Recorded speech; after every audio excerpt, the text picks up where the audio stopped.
Welcome back to the Top Agent Podcast, ladies and gentlemen. I am one half of your hosting team, joined by Stacy Regula. How are you doing, Stacy? I'm good. How are you? Doing great. We have a great guest today. Before I introduce her, though, please take the time to hit subscribe on this channel and hit like on this video. We appreciate it. But without further ado, we have a very special guest. Vanessa Nunez is joining us today. She is a 6-time eXp icon, and she's also a speaker of the upcoming Shareholders Conference in Florida. So let's see what she has to say.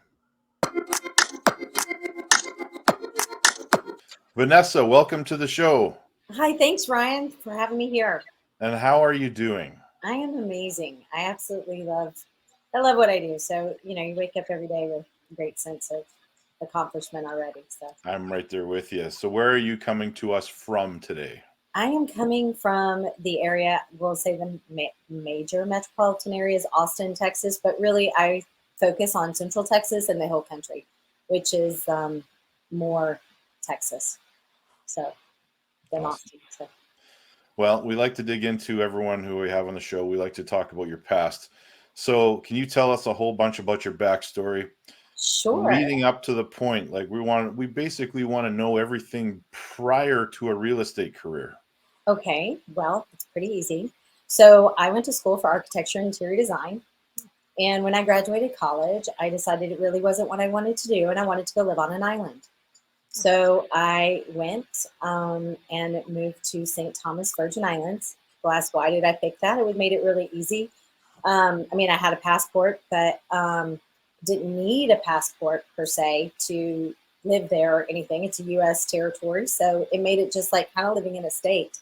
So I moved there with $2,000 in my pocket and end up building quite a nice life for myself. Owned coffee shops, restaurants, a boutique, clothing line.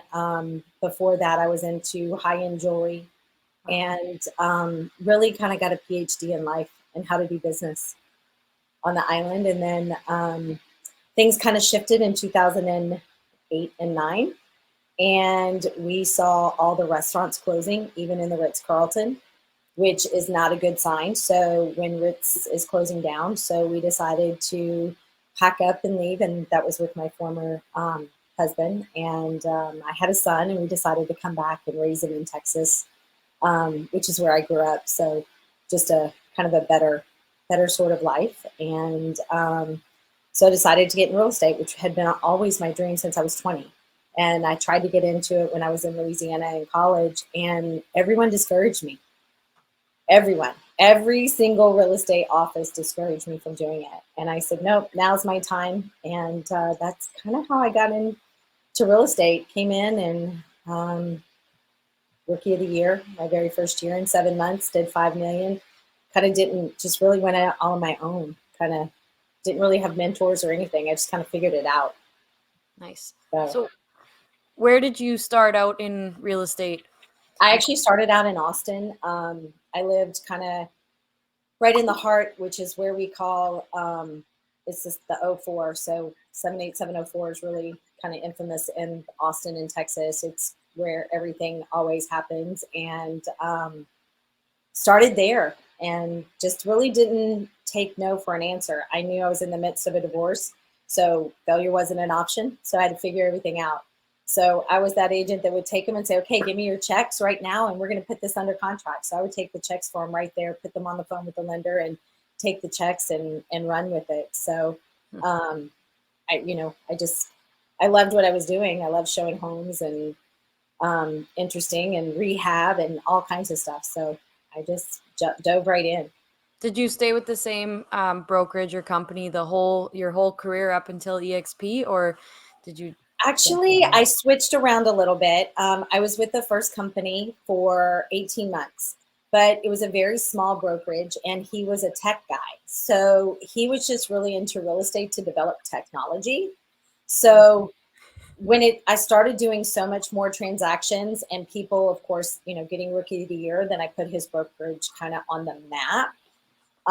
People started joining, and he's like, whoa, hold on. This is too much.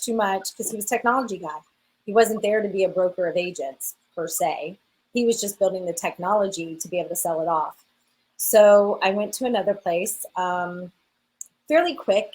It wasn't my scene. And then another one kind of there. I'm like, this is not my scene either.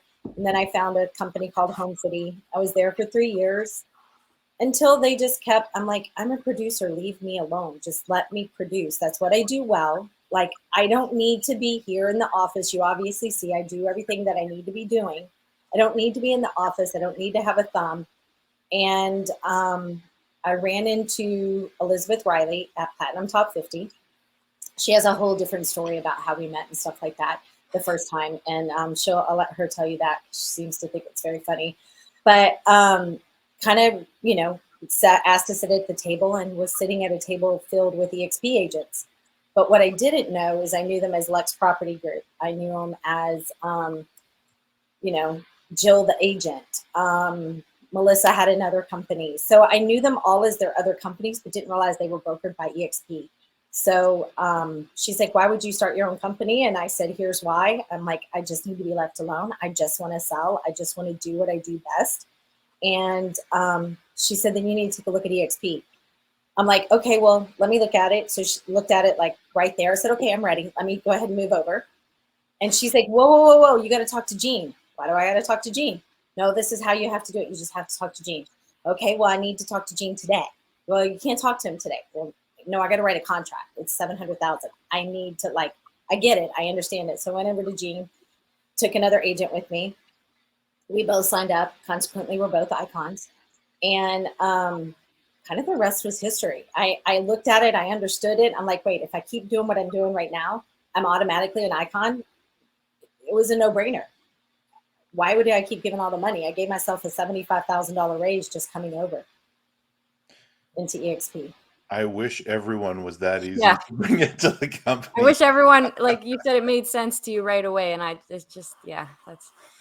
Yeah, I mean, I'm a business person. I was an entrepreneur. So I've been a consummate entrepreneur. Like even when I worked for somebody else, I worked on full commission. So I would challenge myself because people are like, oh, it's so easy for you. So I'd go in, set up the store, and I would leave for 3 hours. And then I'd come back and I would then see if I could beat everybody in sales by the end of the day. Oh, you give them a head start. So I give them a head start.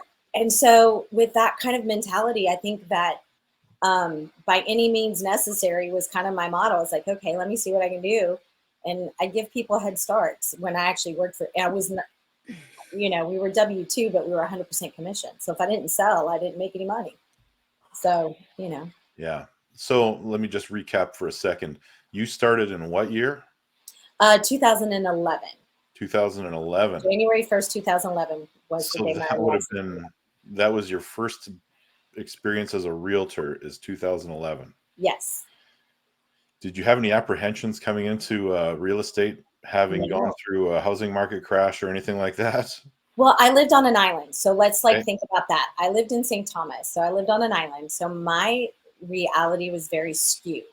I didn't think it was a bad market. I jumped in here and I was like, what is everybody talking about? This is not bad. This is easy. Like, this is so easy. And I didn't care I didn't care about the price point. I just really wanted to help people. And so, the very first person I helped today, her house, we bought it for $50,000. She put $50,000 into it. And it was less than 2.5 miles from downtown. So I was like, this is a no-brainer. It was kind of being regentified.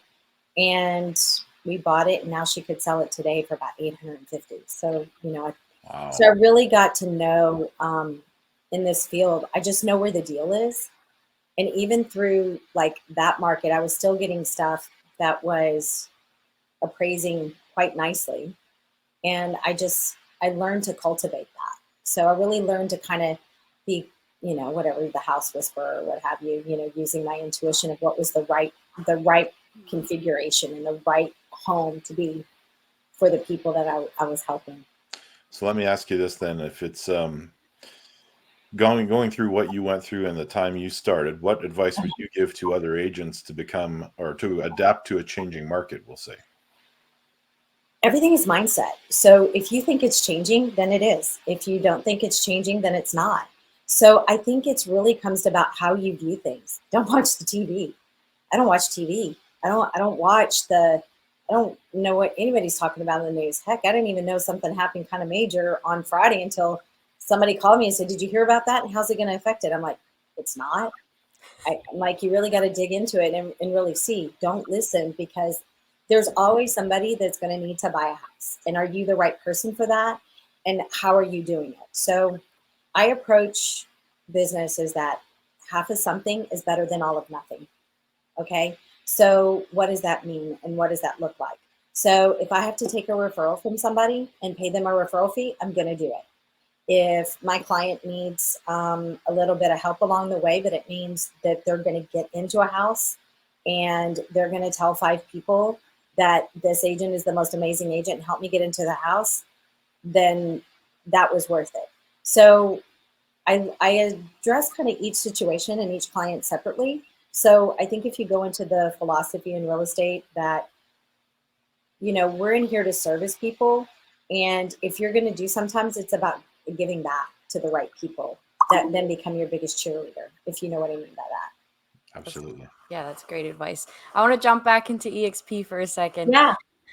With revenue share, are you growing your like your organization, or are you not focused on that? I'm very slow growing. So what does that look like? I have about 21 people in my organization. I have just added 3, but they will be all producers. But before that, all of my people are producers, and I have 2 icons. So I may only have a very small organization, but the people I have are all producing. Yeah, So that's great. I want to grow people who are producing. I'm not here to sign up 1,000 agents if only 100 are producing. Do you see what I'm saying? That doesn't Yes. do anything for me. I No. want to make sure that the people that I'm bringing in, that they see the value and that I can continue to add value in whatever they need. So I have a couple agents who have come in and they like text me WW, and I know this sounds really weird, but WWBD, what would Vanessa do? So they're like, hey, need help, so I want people to know that I'm reachable and I'm approachable. I don't want to just have this random group of people that I wouldn't have at my house if I had to. It's You know what I funny that mean? you say that, because I often, what would Ryan do situations? I call him. I'm like, I need help. What would you do in this situation? You got to have those people. You know what Yeah, I'm saying? You've got to have those people. So if you yeah, don't have them in your organization, then go seek them. yeah. Go seek the Well, person I'm that you sure I drive him nuts, but it's okay.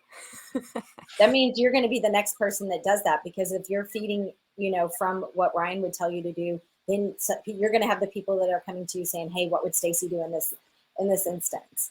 So Yeah, I think it's something that is a pay it forward situation. yeah. I do help the people on my downline as well, and just with navigating the EXP stuff like deal sheets and whatnot. Help Yeah. me.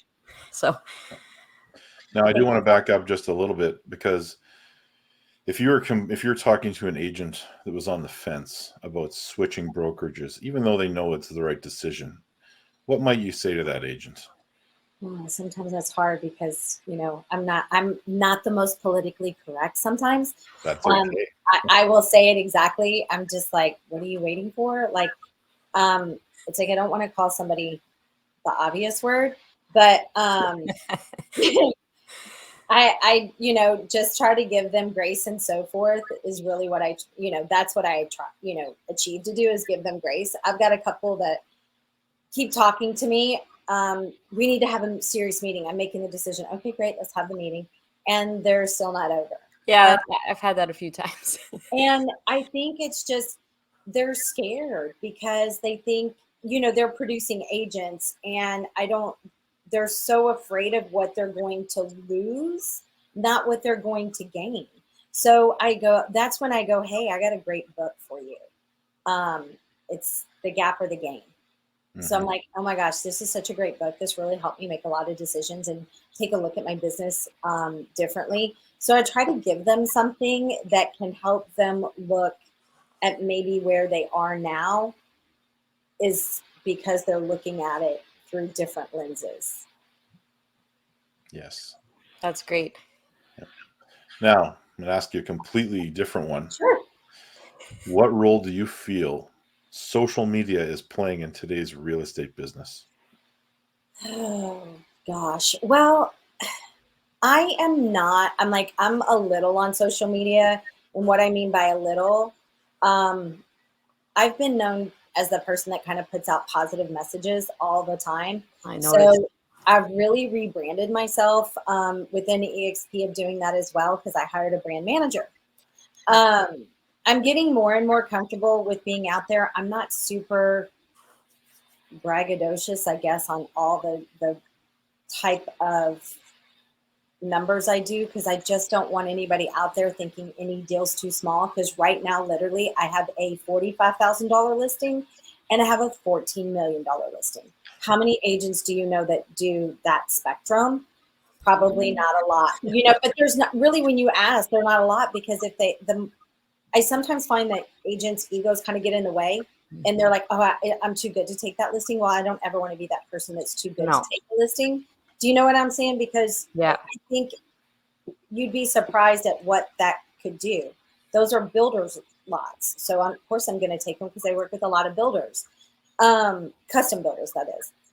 I think that the most important thing is really kind of get with them on their level, like really where are they at. Yeah. No, I like that. Stacy, got anything else before we get into the fun ones? Ooh, fun ones. I do, and I was taking a look at your social media, and I do like the motivational posts. I was going through that. I do like motivational Monday, but that's pretty much the extent of the, the motivational stuff. But it is nice to have a theme. So Yeah. I'm just a different, like, I look at everything as every day is a different day. So how can I nourish myself? And if I'm nourishing myself, I know that I had another agent call me yesterday when she's like, oh my God, you posted the one on Tenacious Tuesday. And she's like, it made me leap and do something that I needed to do for myself that I hadn't been willing to do. So what my goal has always been in life is to inspire somebody to be better today than they were yesterday. But it starts off with myself. So really, these are for in a selfish way. This is for myself, but I'm sharing it. well, you So, can't help others until you help yourself. So right. Yeah. So, I mean, all of this I do for myself and I have done for years. So it's just now nice. it's an extension of really helping other people as well. So I did want to actually ask you one more question before we get to our final ones there, but you are speaking at shareholders, is that correct? I am, and I'm also speaking at the regional rally in Florida. So I will be the icon that's ending the whole show. I've been told I better bring the fire. So oh boy. giving everybody the easy path to icon as well. So I'll be sharing that along the way. So there'll be several takeaways that people have in Florida. Excellent. Okay. These next ones are going to be pretty difficult. Okay, bring them. What's your favorite movie? Oh, my favorite movie, Somewhere in Time. Okay. Nice. Favorite thing to do when you're not doing real estate? Vineyards, drinking wine. Oh, Oof. you and Ryan are best friends now. Yep. I love it. And I pick up a lot of clients there, truthfully. That's like one of my, honestly, that's one of my, like, why wouldn't I go there? I pick up tons of clients. So that's awesome. Yeah. Now, you might have answered this already. okay. What book has had the most influence on you? Oh, okay. Probably the Four Agreements. Okay. I That's have that one. book sitting on my shelf unread, and I've got to, because I I would always pick that buy up. 4 or 5, but it's on the list. I'll tell you, when you can adopt those 4 things, you will have a whole different perspective in how your conversations go and how really your perspective on a lot of things. I read that book back in, gosh, when it first came out. I actually have had the pleasure multiple times of meeting Ron himself, Don Miguel Ruiz himself multiple times, and his son, Junior. I was at a garage sale that my in-laws were putting on, and that book was sitting on their table, and I picked it up and I said, "Why are you selling this?" They're like, why do you want it? I'm like, yeah, I do. Is Well, garage now you sales need a to thing read in the it. I don't. Why would anybody sell that book? I don't know. That's one of my. It's funny that you asked that question because that's one of my 5 books that's must read every year. Okay. That's on my 5 books I must read every year. I have a side note question. Are garage sales even a thing in the States? Like, or is that just a Canadian thing? Well, no, they are. And funny thing is, I had a client way back that wanted a particular house in a particular neighborhood, and nothing ever came for sale. So they were having a garage sale. So everybody, it was like a neighborhood, but they were all outside their houses. And so I drove around and asking if I could buy the house, if my clients could buy the house, and I actually sold the house. Wow. Well, I guess that would make sense. If someone's having a garage sale, they might be getting ready to sell a house anyway. So yeah, so I was looking for a house for them, and the wife actually was like, "Thank God, I would have never sold this house because this particular seller's husband was a Matchbox car fanatic, Oh. and the entire house of every wall was filled with the collector things of Matchbox cars, and when I mean and then a train ran through the whole house on top. So, and even funnier, she is the broker of a luxury real estate company in Austin. So it was even funnier. And she was like, "If you ever want to make a change," I'm like, "Thank you, I appreciate it, but I'm good." But I'm good. That's awesome. The hardest question of the day: what is the best piece of advice you've ever been given? The best piece of advice. Gosh, I think I learned this like a long time ago. Never ask permission, rather beg for forgiveness. Oh, that's an interesting one. Right on. So, because in life, if you're always asking permission, the answer is always no. So why not just do it and beg for forgiveness? Oh, you know what I mean? It's like if you just take the risk, and leap, that net's going to be there. So I've just always lived by I'd rather beg for forgiveness than ask permission. Like I said, I learned a lot of stuff living on an island, and it's definitely gave me a PhD in life, but also in business. I don't think I could have been able to do a lot of stuff that I've been able to do if I didn't have the opportunities that were given to me on the island. That's interesting, and we thank you so much for telling you a part of your story today. Yeah, Because we know there's Ryan. so much Thanks, more. Stacey. I appreciate it. I Yeah, look forward to meeting you guys in person, like next this time. has been fun, but I probably won't be at shareholders, but I will never miss eXp Yeah, Con, Build. Okay. Well, I'm always at eXpCon. I don't miss any of them. and I probably will go to Build. Awesome. Well, Yeah. it's in San Antonio, so not far. Yeah. So make sure you take a little bit extra because the wine country is just like right there. Oh, well, then my wife is for sure coming. So Yes, you want to tell her, hey, let's make a vacation out of it, and you can go for a couple days. And just as a hint, the Farm and Ranch broker in Texas actually has a Airbnb in Fredericksburg. nice. So if you reach out to her to say, hey, could I book your Airbnb for a couple days, she would definitely be up to that. So That sounds good to me. interesting. yeah. Yeah. Awesome. Thanks, guys. I appreciate it, Stacey. Yeah. I appreciate it, Ryan. Thank you. Thank you so much. We'll do it again. Yes, absolutely. Have a great day. You as You well. too. Bye.